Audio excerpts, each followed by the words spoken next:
Hello YouTube, and welcome to the fifth video in this Football Manager Let's Play series. I'm playing with Swindon Town and we're actually going to do our first game today. I've decided to use the 3D match engine instead of the original 2D match engine. I do enjoy using the 2D match engine because if you're on a poorer computer it tends to run better, but obviously for you guys I want to give you a somewhat better experience of the game. I want to see how my players perform, you know, in the physical format. So first of all today, just going to give you an example of how much backroom advice you get. I've literally not looked at this for like 2 days or 1 day or whatever, and this is all the information we get in 1 day from our backroom staff. So as you can see here, we've got individual training advice for several players. It's really useful to take this advice. It's also very useful to look at the players individually. If you have them set for a specific role in the game, in your team, if you want them to be, say, a poacher, you may want to improve their finishing or their positioning, whereas if you want them to be a target man, you may want to focus on physical stats such as strength. Oh, I have a friend online.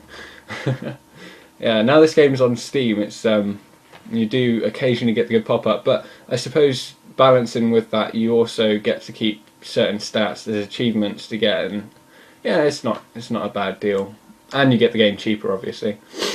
So starting off here, we've got Steve Marshall, a generated coach, who is telling me that Etienne SES should be on an individual training regime to improve his free kicks. So I would probably agree with that. I'm not necessarily going to use him this season, so I'm not too bothered with what he trains. So yeah, we can do that. Oliver Risa, he is our penalty taker, and I do want him to improve at penalties. So I think I can do that. Yes, definitely. Leacock. Actually, no, he's my defensive player, isn't he? Yeah, Simon Ferry is my attacking player, so I'm going to dismiss that advice. I know I'm making this sound too much like a tutorial now.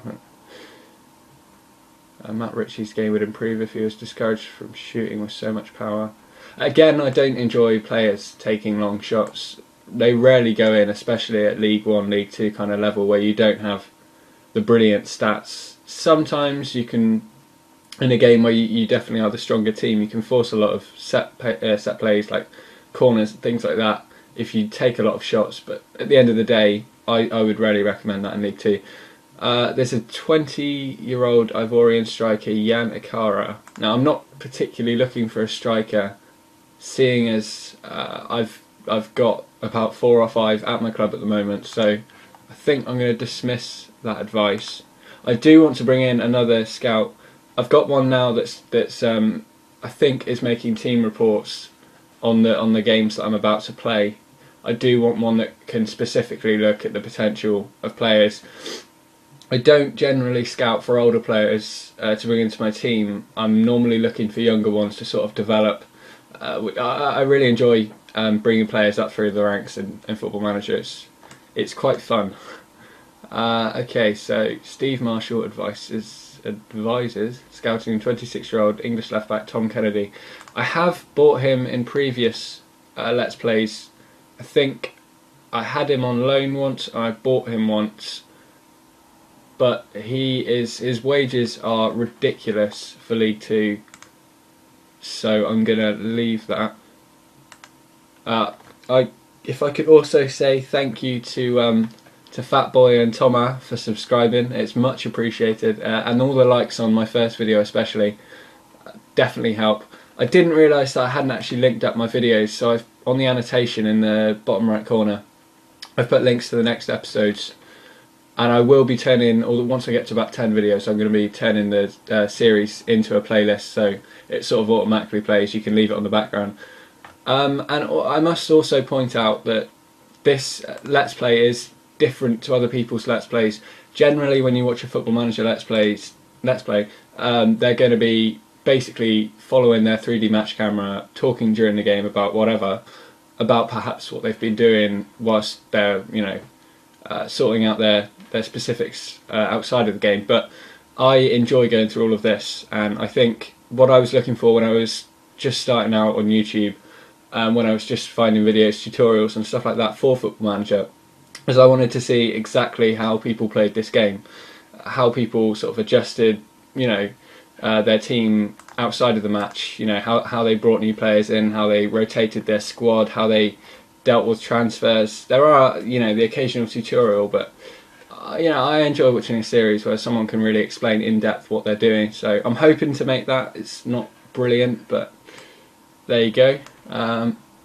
John Perkins. I can't read this morning. John Perkins. No, I don't want another coach. Olaf Thorner. He is incredibly expensive.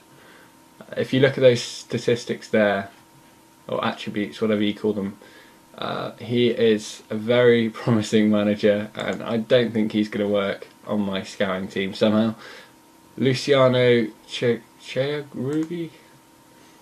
Again, he looks like a very expensive catcher, so I'm going to let those guys go. Miles Story should be made available for loan. Now, the funny thing is I've been reading quite a few tutorials on how to bring players up, and not too many of them actually recommend sort of lending your player out for too long, because if you want to develop him into a particular playing style, you don't really get that choice if you send him out to another club.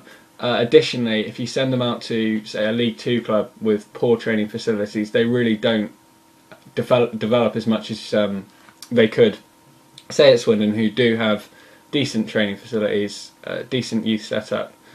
So, Paul Bowden, no, I'm not going to send him out.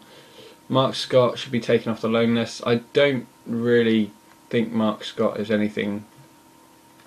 Is going to become anything at Swindon, so no. Oliver Reeser has got the wrong. I would agree that Oliver Reeser is definitely a key player for the squad. Paul Benson, perhaps not a key player, so yes, I would agree with that. Also about tutoring, when you're given the option for one older player to tutor a younger player, you have to make sure that the person tutoring the younger player has a good morale. Otherwise, they'll just say no. I had at one point in a save where literally my entire team's morale was abysmal. I tried to get, I think it may have been Joe De Vera, to do a bit of tutoring, and it didn't really work out. So I think I can do that. That's fair enough. Okay. Yeah, I think as soon as they say of course, you're usually fine with that. No, so yeah, we're all good. Don't really want to talk about anything else. And again, Paul Benson. I definitely do want Miles Story to develop as a footballer. I definitely want to keep him at Swindon. So yes, we can do that.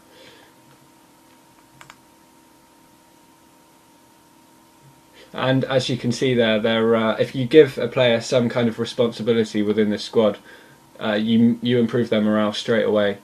There are so many ways to improve a player's morale, and morale is a very important part of Football Manager. It brings your wins together. Basically, you can get on a good run. I forgot the phrase. So no, nothing else on my mind. So as I think I said before, I do want to bring in another scout to look for younger players. Generally, the more scouts you have, the more players you have available to you when you search for players. You don't necessarily have to send them out to different countries and stuff like that to have more players available to you in those lists. So, transfers, I believe. Search. There we go, staff. So some of the attributes I'm looking for in a what are they called? Scout. Oh my god, wow, where am I at this morning? So you will want to have a decent judging ability and judging potential, but some people also miss this out, that you definitely need determination, and adaptability is a weird attribute that if you are going to send, say, a scout from Scotland out to scout Wales and they don't have much experience in Wales and they have a low adaptability, then they're not going to do a very good job. However, if you got this guy Kevin McAllister, for example, high adaptability. You could send him off to Australia. As you can see there, he's not got much knowledge there, but he would do a great job there because he can just adapt. So if we ensure that the staff role is scout. Now, what I don't get with this is that it always gives us preferred roles, which can be completely different things. If we select that, then we get the scouts at the top. You don't really want to go for a guy like this because he is going to be ridiculously expensive. You do want to look down a bit. As long as they've got decent statistics, then you know it opens a few more doors and you can find the better players. So if we look at, say, I don't think Terry Valentine would do me a good job because his determination is low, whereas Laurent Zijafo, but as you can see there, you know, his main experience is from Benin, or Benin, however you pronounce it, but you know, he does have a good experience in England. His adaptability is 12, he can judge players' ability 12, but potential judging player ability 10 and potential 12. I'm just going to check what time we're at here. We're at 11:10. I didn't expect this video to go on actually that long, and I may have to play my game in the next one. Again, Alan Nielsen, or no, Alan Nielsen, Denmark. Probably pronounced completely differently. So I am actually going to make an offer for Laurent Chaffeau. As you can see there, you know, full-time scout, his wages are incredibly low. That is what we're looking for. You know, we don't want to give £1,000 per week for a scout. We want to save that for the players. So as we can see here, we should get that guy. We've got Gregory coming in on loan, and we will scout these players. We'll get the scout reports. I want to see 3 or 4 stars in ability, hopefully, in the player that I do decide to get.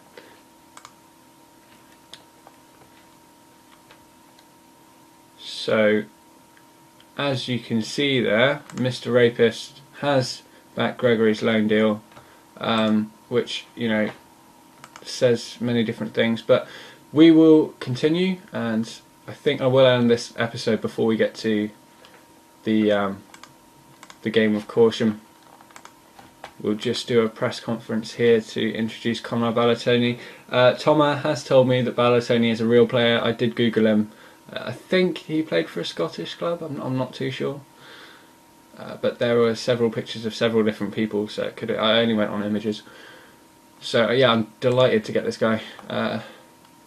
Definitely one for the future. The signals, yeah, I'll be looking for him. And as you can see here, it's 12:23. I would get used to that because that's going to happen quite a lot.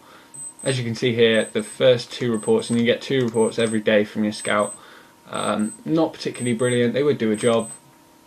Obviously, they've all got great potential as they're younger players, and they're already at 2.5 stars. But you know, if they can be at 3 or 4, then that's definitely what I'm looking for. You want to avoid foreign players when you're bringing them in on loan because they don't really have much commitment to your team, and being foreign, they may just not fit in the time that they're given. So as you can see here, we've made it to the 9th, and we will be playing Caution. I am hoping that my assistant manager isn't taking over the friendly match. I will check that again actually, but I will have to end the episode about here. If we look at team policy, so no, they're not taking control of friendly matches. So thank you again for watching, much appreciated. Thank you.